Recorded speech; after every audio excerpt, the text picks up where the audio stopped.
साथियों, लेखपाल ग्रामीण परिवेश या ग्रामीण विशेष का 11वां क्लास आप देख रहे हैं। जल्दी शुरू किया जाए। देखिए, पहला स्लाइड है कृषि एवं किसान कल्याण मंत्रालय से संबंधित। ध्यान दीजिएगा, 1871 ईस्वी में हमारे देश में अंग्रेजों के जमाने में राजस्व, कृषि और वाणिज्य संयुक्त विभाग का गठन होता है। 1871 ईस्वी में कृषि, राजस्व और वाणिज्य संयुक्त विभाग का गठन होता है। और आगे चल करके 1881 ईस्वी में लॉर्ड रिपन गवर्नर जनरल के समय में राजस्व एवं कृषि विभाग के रूप में यह बदल जाता है। और यह जब संयुक्त स्थापित होता पहली बार तो लॉर्ड मेयो के समय में होता है। ध्यान रखिएगा, राजस्व, कृषि और वाणिज्य विभाग मेयो 1871 पहली बार अंग्रेजी जमाने में। फिर 1881 में राजस्व एवं कृषि विभाग हो जाता है, वाणिज्य विभाग अलग हो जाता है, सेपरेट हो जाता है लॉर्ड रिपन के समय में। यूपी में अगर बात करें कृषि विभाग से संबंधित तो 1 दिसंबर 1919 में उत्तर प्रदेश में स्वतंत्र कृषि विभाग का गठन होता है। लेकिन विधिवत कानून बना करके 1920 में यूपी में कृषि विभाग आता है। यूपी में 1920 में विधिवत कानून बना करके आता है। 1919 में हालांकि गठन होता है। इसके अलावा कृषि मंत्रालय जो है साथियों, इसका नाम बदल के कृषि एवं किसान कल्याण मंत्रालय कर दिया गया है 15 अगस्त 2015 को। कृषि एवं किसान कल्याण मंत्रालय वर्तमान नाम अस्तित्व में कब आता है तो 15 अगस्त 2015 ईस्वी को। कौन मंत्री है? कृषि मंत्री कौन है? कृषि एवं किसान कल्याण मंत्री कौन है? तो मामा जी हैं शिवराज सिंह चौहान। मध्य प्रदेश के पूर्व मुख्यमंत्री शिवराज सिंह चौहान हमारे देश के कृषि एवं किसान कल्याण मंत्री हैं। अब देखिएगा साथियों, दो संस्थान है कृषि से संबंधित, खूब कंफ्यूजन होता है। आज आपको सारा कंफ्यूजन दूर हो जाएगा, क्लियर हो जाएगा। एक है साथियों IARI और एक है ICAR, Indian Agriculture Research institute है, और एक है Indian council for agriculture research. मतलब कि दोनों भारतीय कृषि से संबंधित है, लेकिन एक भारतीय कृषि अनुसंधान संस्थान है और एक भारतीय कृषि अनुसंधान परिषद है। खूब इंपॉर्टेंट रहता है और खूब कंफ्यूजन होता है। देखिएगा, सबसे पहले एक अमेरिकी समाजसेवी थे हेनरी फिप्स अमेरिकी समाजसेवी थे। 1905 में इन्होंने हमारे भारत को $30,000 धनराशि सहायता के रूप में देते हैं, परोपकार के रूप में देते हैं, दान के रूप में देते हैं। उसी धनराशि से बिहार के समस्तीपुर में पूसा गांव होता है, एक गांव है साथियों, उसका नाम पूसा नहीं था, उसका नाम इसी के नाम पर पड़ा, पूसा के नाम पर पड़ा।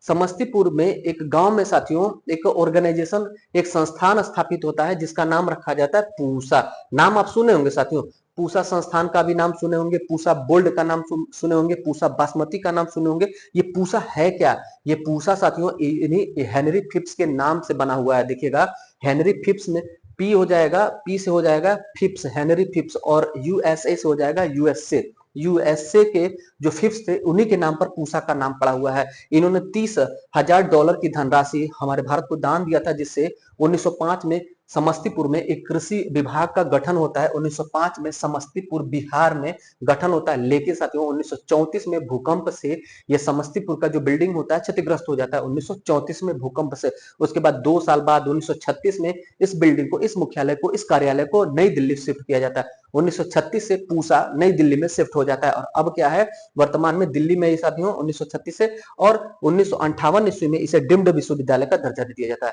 डीम्ड विश्वविद्यालय का दर्जा दे दिया था 1958 से इसे डीम्ड विश्वविद्यालय का दर्जा दे दिया जाता है। इसके बहुत सारे कार्य होते हैं। इसका रिसर्च होता है, एजुकेशन का कार्य होता है, एजुकेशन सेंटर के रूप में, और MSc और मास्टर डिग्री एग्रीकल्चर में PhD की डिग्री और शोध कार्य होता है। बाकी जो फसल होते हैं उस पर रिसर्च करना। इसके अलावा कृषि से योजनाएं हैं, इसको आप पढ़े हुए हैं कई बार, और कृषि क्रांतियां हैं, ये भी इसी से रिलेटेड, डायरेक्ट इनडायरेक्ट, और रबी खरीफ और जायद फसल भी हम लोगों ने कल पढ़ लिया था। तो जो IARI है साथियों, इसके कुछ संस्थान हैं, ICAR और भारतीय चावल अनुसंधान संस्थान कटक, भारतीय गन्ना अनुसंधान संस्थान लखनऊ, केंद्रीय आलू अनुसंधान संस्थान शिमला, और राष्ट्रीय डेयरी अनुसंधान संस्थान करनाल।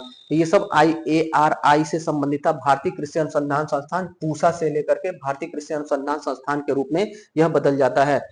इसके बाद साथियों ICAR को देखिएगा। ICAR मतलब Indian council for agriculture and research, यानी भारतीय कृषि अनुसंधान परिषद। भारतीय कृषि अनुसंधान परिषद के अंतर्गत आता है IAR साथियों। IARI जो है वो किसके अंतर्गत आता है? तो ये साथियों ICAR के अंतर्गत आता है। देखिए, अभी सारी बातें समझ में आ जाएगी। केंद्रीय कृषि मंत्री जो होते हैं, वर्तमान में शिवराज सिंह चौहान है, वही इसके पदेन अध्यक्ष हैं। जो कृषि मंत्री रहेंगे वही ICAR के वर्तमान में पदेन अध्यक्ष होंगे। यह विश्व की आईसीएआर साथियों, विश्व की सबसे बड़ी कृषि अनुसंधान नेटवर्क है, जिसका हेडक्वार्टर नई दिल्ली में है। इसका गठन कब होता है? आईसीएआर का गठन होता है रॉयल कमीशन की सिफारिश पर। रॉयल कमीशन की सिफारिश पर 1928 में इसके स्थापना की सिफारिश दी जाती है और अगले साल 16 जुलाई 1929 को imperial council of agriculture research के नाम से स्थापित होता है। आईसीएआर तब भी नाम था साथियों imperial council for agriculture research. 1929 में 16 जुलाई को स्थापित होता है। 1947 के बाद इसका नाम बदल के भारतीय कृषि अनुसंधान परिषद किया जाता है। यानी जो इंपीरियल शब्द था उसको हटा करके इंडियन कर दिया गया। कब? 1947 में जब स्थापित हुआ तो इंपीरियल यानी साम्राज्यवाद, साम्राज्य से संबंधित शब्द को देकर के स्थापित किया गया था। 16 जुलाई 1929 को ये आईसीआर गठित होता है। और साथियों यहां हमने पढ़ा है आईआईएआरआई, इसका गठन कब होता है? 1905 में समस्तीपुर बिहार में, 1936 में दिल्ली में आता है और डीम्ड विश्वविद्यालय का दर्जा इसे दे दिया था 1958 में। यही कहलाता है आईएआरआई, भारतीय कृषि अनुसंधान संस्थान। यही भारतीय कृषि अनुसंधान संस्थान साथियों, ये जो भारतीय कृषि अनुसंधान संस्थान है ये आईसीआर के अंडर में आता है। ये साथियों इसका संगठन क्या है? तो इसके अंतर्गत 4 डीम्ड विश्वविद्यालय आते हैं। ये आईसीआर के अंतर्गत 4 डीम्ड विश्वविद्यालय आते हैं। एक IARI Indian Agriculture Research Institute, और NDRI National Dairy Research Institute, और IVRI Indian Veterinary Research Institute पशु चिकित्साशाला। उसके अलावा सीआईएफई है साथियों, Central Institute for Fishery Education यानी कि मत्स्य एजुकेशन। इसका नारा क्या है? आईसीआर का नारा है कृषि का आधार आईसीएआर, कृषि का आधार आईसीएआर इसका नारा है। आईसीआर के अंतर्गत कितने संस्थान है? 64 संस्थान है और 15 नेशनल रिसर्च इंस्टीट्यूट है साथियों। जैसे भारतीय चावल अनुसंधान संस्थान कटक में है, भारतीय आलू अनुसंधान संस्थान शिमला में है, और भारतीय तंबाकू अनुसंधान संस्थान राजमुंदरी में है, गन्ना अनुसंधान संस्थान लखनऊ में है, पल्स अनुसंधान संस्थान, दाल अनुसंधान संस्थान और चीनी अनुसंधान संस्थान साथियों कानपुर में, और सब्जी अनुसंधान संस्थान वाराणसी में। इस प्रकार से 15 अनुसंधान केंद्र इसी के अंतर्गत में आते हैं और 85 कृषि विज्ञान केंद्र देश भर में जो है वो इसी के अंतर्गत में आते हैं। ये बातें आप ध्यान रखिएगा। आगे बढ़ते हैं, जो हमारे पीवाईक्यू है साथियों, प्रीवियस ईयर क्वेश्चन है, वन लाइनर मोड में हमने लाया है। भारत सरकार ने किन उर्वरकों के लिए 1 अप्रैल 2010 से पोषक तत्व आधारित सब्सिडी नीति को लागू किया? तो फास्फेटिक और पोटैसिक जो उर्वरक होते हैं उनके लिए 1 अप्रैल 2010 से हमारी केंद्र सरकार ने सब्सिडी पॉलिसी शुरू किया था। केंद्रीय मंत्रिमंडल ने नई यूरिया नीति को कब मंजूरी दिया? नई यूरिया नीति हमारे देश में 13 मई 2015 को आया था साथियों। 13 मई 2015 को केंद्रीय मंत्रिमंडल ने नई यूरिया नीति को मंजूरी दिया था। आगे, विगत कई वर्षों से देश का यूरिया उत्पादन 220 लाख टन वार्षिक स्थिर है और घरेलू मांग को पूरा करने के लिए कितना यूरिया आयात करना पड़ता है? तो साथियों 80 लाख टन यूरिया हमको विदेशों से आयात करना पड़ता है। कहने का तात्पर्य है कि उर्वरक का भरपूर मात्रा में उत्पादन हमारे देश में होता है, उसके बावजूद भी हमको विदेशों से आयात करना पड़ता है।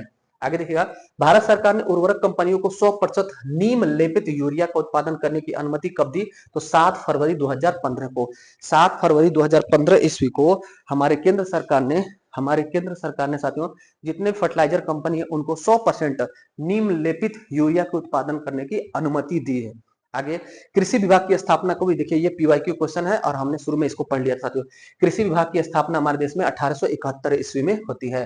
प्रारंभ में कृषि विभाग का कार्य क्या था? तो कृषि से संबंधित आंकड़ों को संकलन करना, आदर्श परिक्षेत्रों की स्थापना तक ही सीमित था। कृषि विभाग की विधिवत स्थापना कब हुई? ये क्वेश्चन पूछा गया था उत्तर प्रदेश के सापेक्ष में। तो यूपी में विधिवत कृषि विभाग की स्थापना 1 मई 1920 को होती है। विधिवत पूछा गया और पहली बार पूछा जाता तो 1919 आप उत्तर करते हैं।